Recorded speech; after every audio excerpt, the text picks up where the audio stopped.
اعوذ باللہ من الشیطان الرجیم بسم اللہ الرحمن الرحیم۔ حضرت قتادہ بن نعمان بیان کرتے ہیں کہ غزوہ بدر کے دن ان کی ایک آنکھ تیر کا نشانہ بن گئی، چنانچہ ڈیلا لٹک کر چہرے پر آ گیا۔ دیگر صحابہ نے اسے کاٹ دینا چاہا، رسول پاک صلی اللہ علیہ وسلم سے دریافت کیا گیا تو آپ نے منع فرما دیا۔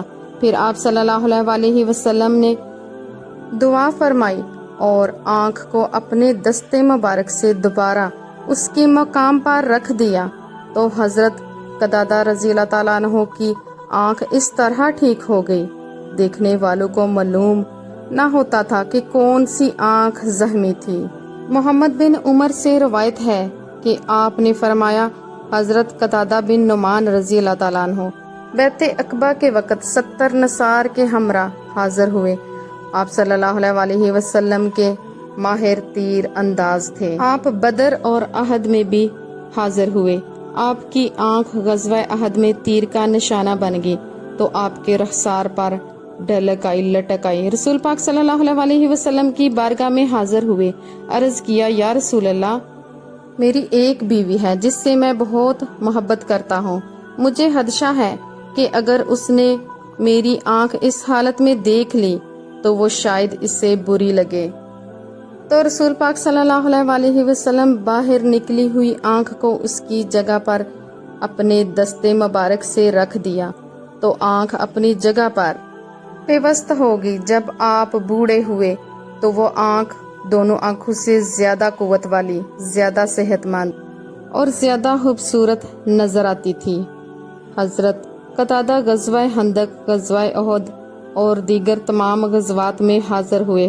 فتح مکہ کے موقع پر آپ کے ہاتھ میں بنو ظفر کا پرچم تھا، اسے امام حکیم اور بقی نے روایت کیا ہے۔ حضرت ابو ہریرہ رضی اللہ تعالیٰ عنہ سے مروی ہے کہ انہوں نے فرمایا، لوگ کہتے ہیں کہ ابو ہریرہ کثرت سے حدیث روایت کرتے ہیں، حالانکہ وہ بھی خدا کے حضور جائیں گے، اور یہ بھی کہتے ہیں کہ مہاجرین اور انصار بھی ان کے ساتھ برابر روایت نہیں کرتے، حالانکہ ہمارے مہاجرین اور انصار ان کے مختلف پیشہ جات تھے۔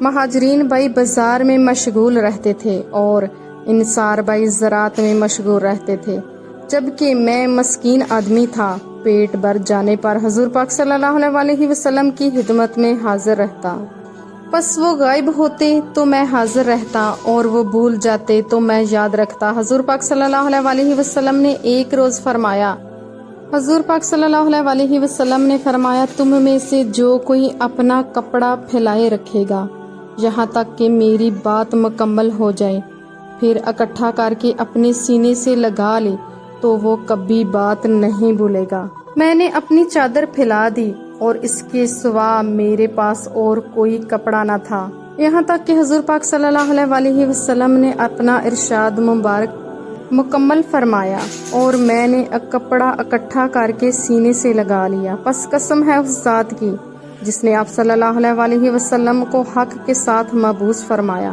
میں آپ صلی اللہ علیہ وسلم کے ارشاد میں سے اس روز سے آج تک کوئی بات نہیں بھولا۔ آخر میں اللہ تعالیٰ سے دعا ہے کہ ہمیں بھی نبی پاک کے ارشادات کو یاد رکھنے کی توفیق عطا فرمائے، آمین۔ ویڈیو پسند آئی ہے تو لائک اور شیئر کیجیے اور مزید اچھی ویڈیو کے لیے چینل کو سبسکرائب کیجیے۔